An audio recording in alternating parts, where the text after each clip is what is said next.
los dos grandes temas que vienen, que faltan en este debate presidencial: economía y la lacerante desigualdad. Esto es 18 en la mira.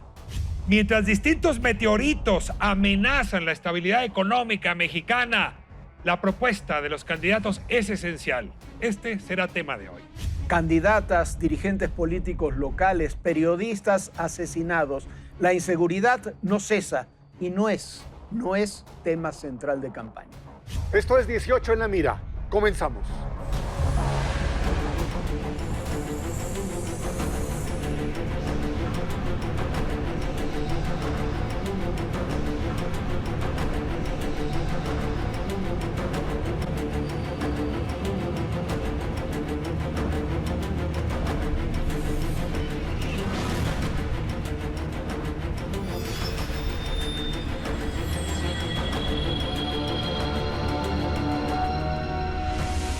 Bienvenidos, esto es 18 en la mira. Esta semana y parte de la próxima, el acento estará en el tema económico. Y creo que las miradas estarán también sobre el candidato puntero en las encuestas, López Obrador, a ver cuál es realmente su propuesta económica. Durante largo tiempo ha dicho que hay que cambiar el modelo, que el modelo es el culpable de la desigualdad, que también se tratará esta semana. ¿Y cuál es el nuevo modelo? ¿O solamente es una corrección de lo que ya hay?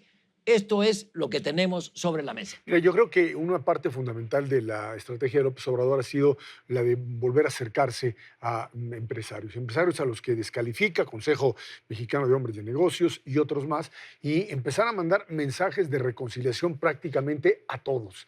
No tengo nada contra nadie, mi modelo incluye a todos, me empieza a dejar a un lado toda esta idea primero de descartar a aquellos que simplemente no están de acuerdo con él. El tema del modelo en una estrategia como la de Morena es, por supuesto, totalmente contradictorio, porque por un lado le estás planteando la necesidad de seguir demostrando que puedes hacer crecer al país en una estrategia de crecimiento hacia adentro, enfrentar a los Estados Unidos platicando con Trump, que es lo que le pide finalmente al presidente Peña, que lo resuelva en algo que no define, y quizá por eso es parte de esta discusión de cómo le va a hacer para enfrentar un esquema bastante proteccionista como el que se ve en el mundo y en donde las indefiniciones están ahí. Todo el mundo espera eso, precisiones sobre algo que yo creo que tanto Morena y López Obrador están esperando tiempos de victoria para hacerlas saber. Yo creo que es más sencillo que eso. Yo creo que no tienen idea. O sea, yo creo que no tienen un modelo definido. ¿Por qué? Porque al mismo tiempo que Andrés dice ciertas cosas sobre los contratos petroleros, Romo dice otra cosa, otros políticos, dirigentes de Morena dicen otro, al mismo tiempo se dice, bueno, ¿y quién podría ser el secretario de Hacienda? Y algunos siguen con el señor Carlos Ursúa, pero otros están planteando ya Guillermo Ortiz, Santiago Levy u otros personajes que tú dices, bueno, no tienen nada que ver con el modelo, se supone, planteado. Yo creo que en la coyuntura, sí es muy importante lo que se diga en el debate, porque en la coyuntura, con lo que está pasando con Estados Unidos, lo que pasa en España, en Italia, en la Unión Europea, en la posibilidad de una guerra comercial que es real después de los aranceles, tiene que comenzar a haber definiciones. No creo que las haya antes de las elecciones, porque el mundo de la confusión y el mundo de la incertidumbre beneficia indirectamente a Andrés Manuel, por lo menos con la mayoría de los electores. Las campañas son los momentos de los discursos grandilocuentes, y donde los contradictorios. Cambios son radicales y son enormes. A la hora de gobernar, las restricciones son inevitables. Y quizá López Obrador o quien gane pueda hacer un cambio de modelo en el plazo de los 6 años. Pero el tema, lo estaba diciendo bien Jorge, es de coyuntura. La semana pasada, un arancel al aluminio y otro al acero sobre los productos mexicanos, entre otros países, hizo que se moviera inmediatamente el peso. Esa es la amenaza. Y el señor Trump tiene elecciones en noviembre, no va a firmar el Tratado de Libre Comercio y entonces va a estar jugando con las medidas arancelarias para esa campaña, lo cual nos va a seguir afectando.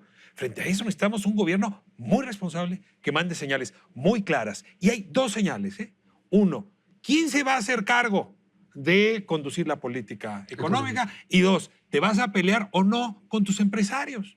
Porque si te equivocas en estas dos decisiones, bueno, no es que seas buen gobernante o mal gobernante, eres suicida o no eres suicida. Este panorama ¿Puedes que tú- gobernar este o pan- no? Es tan fácil como Eso eso. sí, ¿Puedes Este o no panorama gobernar? que planteaban al inicio y ahora Jorge sobre lo convulso que se encuentra el mundo, Estados Unidos con nuevos aranceles, con los amagos de una guerra comercial contra el resto del mundo, no solo contra México, con Europa con un futuro absolutamente incierto. Entonces el lector también puede tomar su decisión y tiene que pensar, ¿qué me conviene más tener en Los Pinos?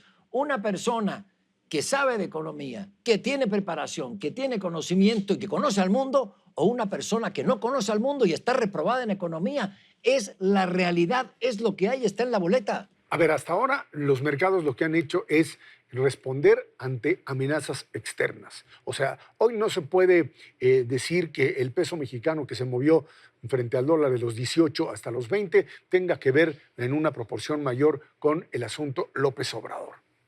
Siempre hay variaciones que tienen que ver con la incertidumbre electoral. Pero es externa, la pero amenaza hasta- es externa. sí, la por eso amenaza no- es externa. Sí. A partir del 1 de julio, además de todo lo que se ha dicho, de por dónde puede venir, de que si hay guerra comercial, etcétera, si no hay a partir del 1 de julio, si es que finalmente López Obrador gana la elección, una definición, como decía Jorge, y yo lo decía, no creo que es que no sepan, es que simplemente en un movimiento como Morena y en un planteamiento como el de López Obrador, hay en este momento esta idea de que lo importante es ganar y luego definir. A la gente a la que se le pregunta, y, bueno, ¿cómo le van a hacer? Le siguen respondiendo lo mismo. Ya veremos, vamos a ver cómo le hacemos. Pero si a partir de julio no hay una definición clara, entonces, además del problema específico de la amenaza exterior, vas a tener Sí un le han problema di- sí le han serio dicho, de no es saber indefinición cómo le cambiaria. hacemos, sí le han dicho, vamos a tener una economía más cerrada, vamos a consumir lo que producimos, vamos a revisar y vamos a congelar la reforma energética, es decir,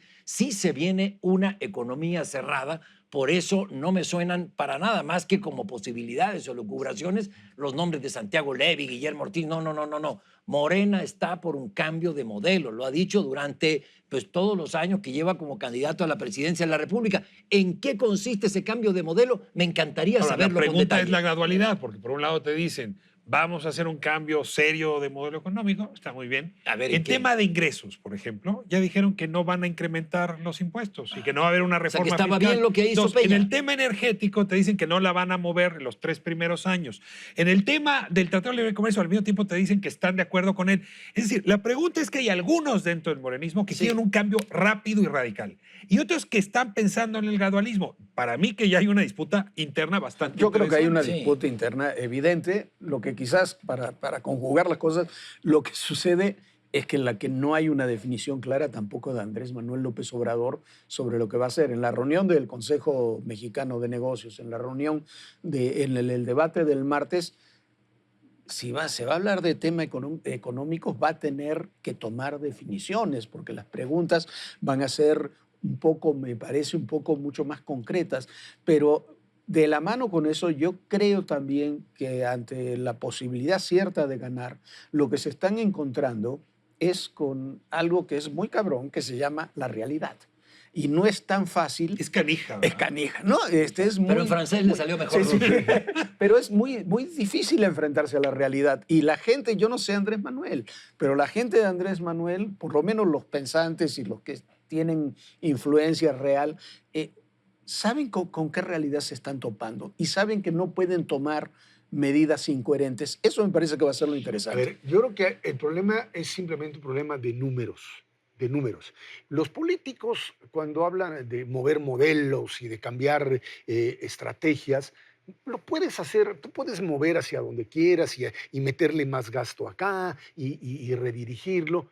El problema es que lo que gastas y lo que recibes te cuadre, que tu déficit, que lo que gastas de más, lo puedas financiar. Y puedes mover para un lado, para el otro, etcétera. Cuando tú dices, no voy a subir impuestos, voy a aumentar el gasto público, voy a Reduciendo permitir, corrupción, ¿no? Porque reduciendo ese es el corrupción, que no te da una cifra real de ingreso, ahí te metes en un problema serio, porque lo que estás haciendo es mandando una señal de que no tienes la certeza de dónde vas a recibir los recursos y estás ante una realidad concreta. Tienes un problema de pensiones, tienes un problema ya de gasto a futuro, etcétera, de presiones que hoy tienes y que dices, no me voy a endeudar. Cuando llegan los señores de los fondos, de los grandes fondos internacionales que mueven dinero, y tú le vienes con ese tipo de discurso, lo que te dicen es simplemente, perdón, pero no cuadra.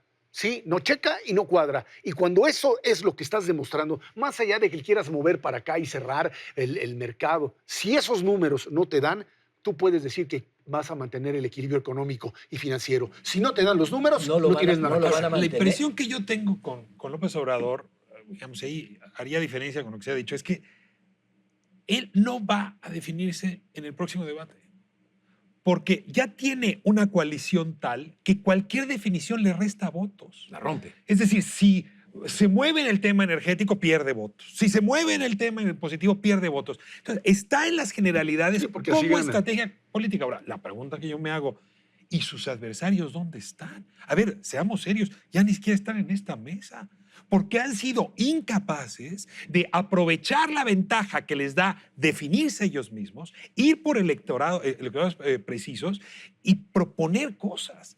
El desdibujamiento de Mid y sobre todo de Anaya da la impresión de que los opositores se quedaron sin arsenal. Estoy muy sorprendido de su claudicación. Subrayo la indefinición de Anaya porque es una ambigüedad similar a la que tiene López Obrador.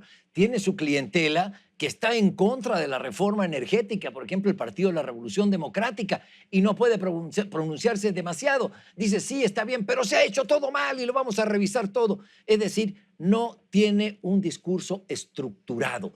El problema, sin embargo, Ezra, es político. De acuerdo, los números tienen que cuadrar. Hay quienes opinan que no.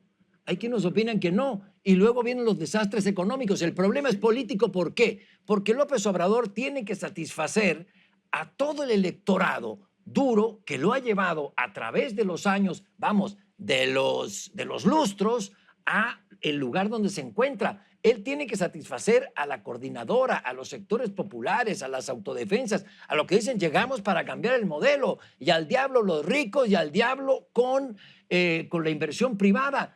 La reforma energética, él prometió echarla abajo un 18 de marzo, no descansaremos hasta echar abajo la reforma energética. ¿Qué le va a decir a sus seguidores? Siempre y cuando él haya cambiado de opinión. ¿Cambió de opinión? Lo dudo, porque tiene que tener contento también al sector empresarial y que no se le provoque una desbandada previa a la elección. Ese es el parte del discurso populista, aquel en donde tienes la posibilidad de ser contradictorio, de prometerle eso al sector duro, al otro también, y finalmente establecer lo que pues, te puede funcionar y decir, bueno, no la voy a echar para atrás, sino vamos a revisar ahora los contratos.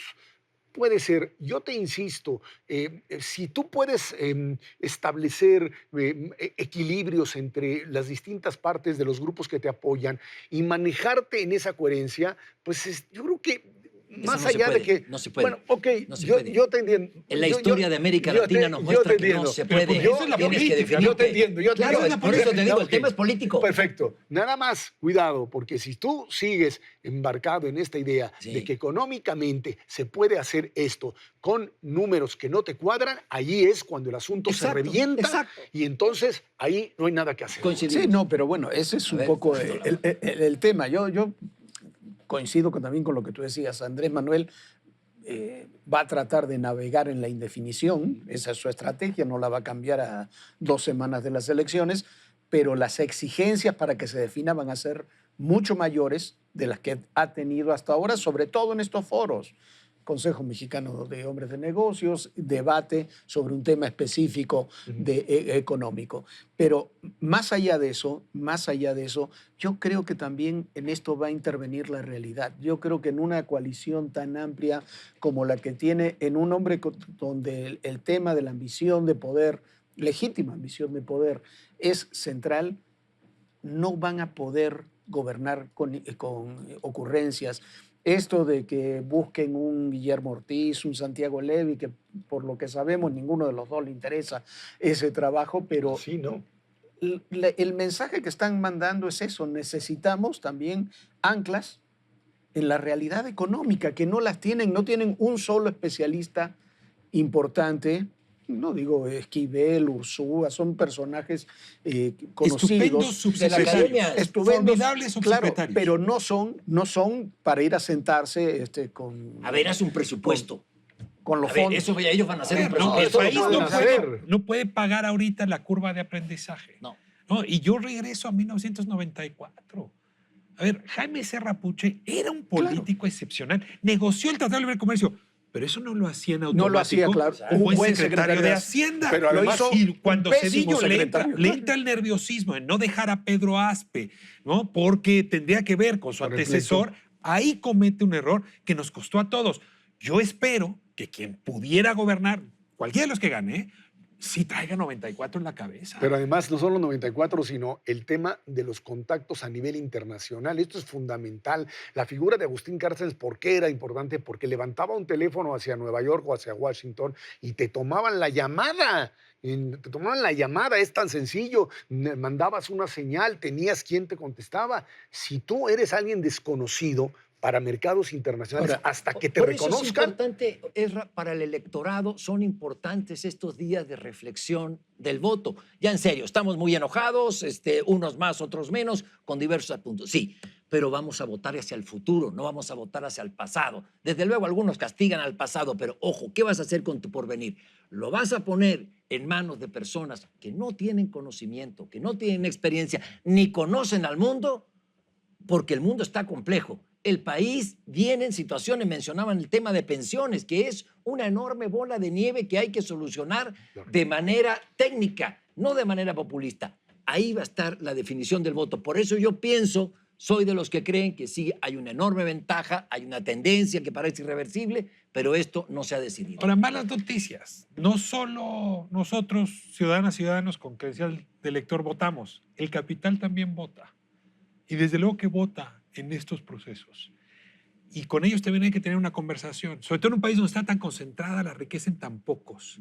Es que yo sí espero, honestamente, un proceso de reconciliación en una época con ese sector, en una época donde las turbulencias están serias. No porque me caigan bien, no porque abrace la porque se injusticia pueden en llevar este al país entre las patas. es porque puede ser muy Porque delicado. en última instancia lo que no puedes perder es la certidumbre. Y sin certidumbre no puedes gobernar. Cualquier certidumbre, menos la económica, Jorge. Bueno, hablábamos de la certidumbre económica, la necesaria certidumbre económica. Como decía Ricardo, la incertidumbre en los temas de seguridad es pasmosa. No solamente porque no se terminan de hacer las cosas que se tienen que hacer durante la actual administración, sino porque de cara a la próxima administración tampoco queda demasiado claro, ni poco claro siquiera, lo que se va a hacer. Mientras tanto siguen apareciendo asesinatos de candidatos locales, de políticos locales. Lo que ha ocurrido con las policías en los últimos días en Guanajuato es terrible. Y los asesinatos de periodistas y la ola de inseguridad crece y no tiene respuestas, ni de autoridades ni de candidatos. Es impresionante lo que comentas, Jorge. Y yo haciendo un recuento de las elecciones en las que tengo memoria, desde López Portillo, cuando es elegido presidente, hasta la fecha, nunca había visto elecciones tan aburridas y tan superficiales. Ahora que mencionas, aburridas porque ya como la época de López Portillo, candidato único, aquí un candidato que lleva 4 años en campaña, otro que hicieron 3 meses y la situación está bastante definida de acuerdo con las encuestas y de acuerdo con las tendencias hasta el día de hoy. ¿Puede cambiar? Sí. Pero el punto de la seguridad es un tema vital para la población, vital para el país y todos se han limitado a desacreditar lo hecho y no hay una postura concreta, una postura coherente para lo que se tiene que hacer. Es solamente lo que se hizo mal y corregirlo un poquito. Da la impresión de que a lo mejor la estrategia es esa. Sin embargo, tenemos ahora la diferenciación de delitos. Hay delitos, ya no es solamente el narcotráfico, es secuestro, es extorsión, es huachicoleo, etcétera, donde se requiere un cambio total en la estrategia porque cambió la realidad y no lo hemos oído ni visto en los candidatos. Respetando el dolor de las víctimas, el individuo que ha perdido la vida o que ha sido lastimado, creo que sí vale la pena ver el fenómeno con 3 pasos hacia atrás y decir que esas muertes son síntoma de algo más y preguntarse cuál es la enfermedad. ¿Es posible que la paz que se sostuvo al principio de esta administración, como la paz que se ha sostenido desde que tenemos problemas de crimen organizado, es paz a través de acuerdos, tácitos, explícitos, ¿no? Acuerdos, que se están rompiendo y por eso producen muertes? Ahora que se viene un cambio muy importante, que va a bascular el poder, que el terremoto es grande, yo no quiero ver la cantidad de acuerdos que se van a romper y la cantidad de muerte que se viene. Es decir, esto es apenas, temo, el principio de una ola mucho más seria. Y en ese sentido me uno a lo que dice Pablo. Espero tener un gobierno que se haga cargo del enorme problema con el que se va a topar. A ver, y creo que es importante que esto se da en el terreno local, en municipios con candidatos que están vinculados específicamente a presidencias municipales, a diputaciones locales, la mayoría de ellos, y no a diputaciones o a cargos federales. Y sí es importante porque parece que son áreas en donde hay conflictos con respecto a crimen organizado, que han estado ahí, que son parte del problema, y le metes el ingrediente de la sucesión o de la sustitución del político que pues ya tenía un acuerdo y metes uno nuevo y algo pasa y de repente aparece muerto. Pero es que esa es nuestra dinámica de crimen organizado. A ver, a los guachicoleros que están en Salvatierra no les interesa demasiado quién es el presidente de la República, la verdad, o quizás les interesa un proyecto muy estratégico, pero les interesa quién es el presidente municipal. ¿Por qué? Porque depende de las policías municipales, depende de las policías estatales y además con un ingrediente adicional. Cualquiera puede matar a cualquiera sabiendo que se lo puede adjudicar al narcotráfico. Y barato. Y se lo puede adjudicar al narcotráfico. Y es muy barato, además, en los ámbitos del poder, acusar a cualquier político, con razón o sin razón, de narcotraficante.